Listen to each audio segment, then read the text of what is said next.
Donald Trump. There's a group called White Dudes for Harris. Have you seen this? White Dudes for Harris. Anybody know? Are some of you here? White Dudes for Harris. Doesn't sound like it.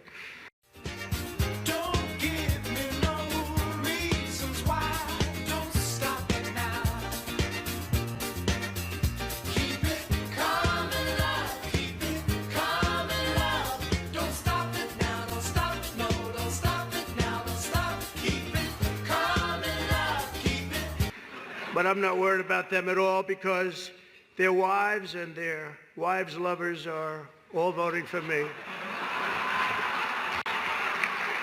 Every one of those people is voting for me. And as you may have seen, Kamala did an interview on Fox News yesterday. Vicious. She wants to deport people, and she wants to start by deporting Bret Baier of Fox.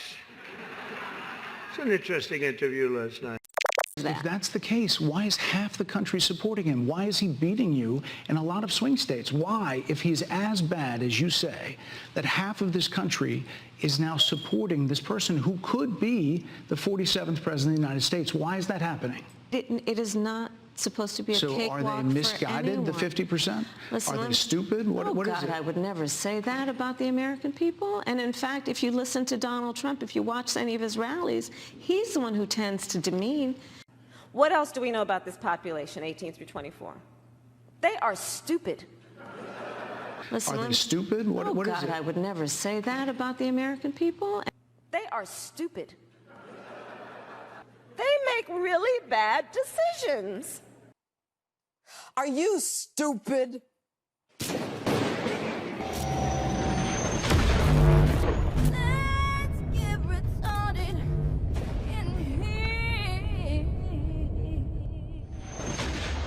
Kamala Harris wants to create a third, did you hear this one, Rich? She wants the federal government to officially recognize and create a third sex. It's sick out there. Sick. A third sex. Just when you think, you can't even imagine these things. If you sit down at a table and say, how can I think of the kookiest things for liberals to run on or talk about? You can't even come up with them. They're so crazy. So did you see Bret Baier interview Kamala Harris last night, huh? Yeah. Kamala did so bad, FEMA gave her $750. The American people, he's the one who talks about an enemy within, an enemy within, talking about the American people, suggesting he would turn the American military on the American people. Just a couple of nights ago, this guy, Donald Trump, who happens to right now be president of the United States, would throw tear gas at people who were peacefully protesting so he could clear the roads for a photo op. I heard the Black Hawks flying. These are military aircraft that are being turned on the people of America. He's talking about turning the U.S. military on its own people. Inspector General has just released a report about the controversial clearing of Washington, D.C.'s Lafayette Square Park. What exactly does this report tell us? The decision by the park police to clear that park of protesters had nothing whatsoever to do with Donald Trump's desire to have a photo op or to walk through that park. Suggesting he would turn the American military on the American people. The people of America. He's talking about turning the U.S. military on its own people. As the Inspector General of the Department of the Interior, my office is the internal watchdog for the department and its various sub-agencies. Therefore, we concluded that the evidence that we obtained did not support a finding that the park police cleared the park in order to allow the president to survey the damage and walk to St. John's Church. And so, in order to appease the God King, Baier came in with guns blazing, offering Kamala what I think was clearly the toughest interview of the campaign, and one that she passed with flying colors.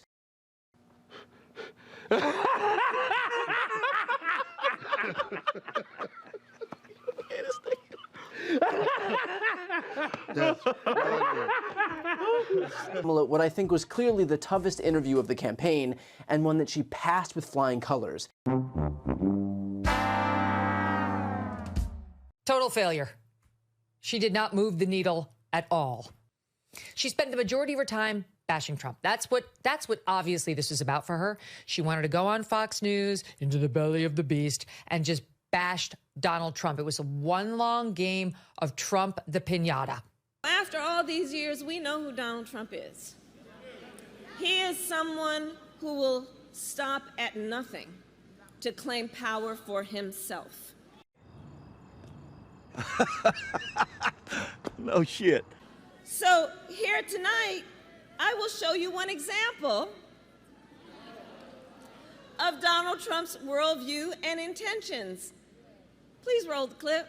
A lot of the signs at the rally you just held were people standing there saying, abolish ICE. Yeah. Is that a position that you agree with?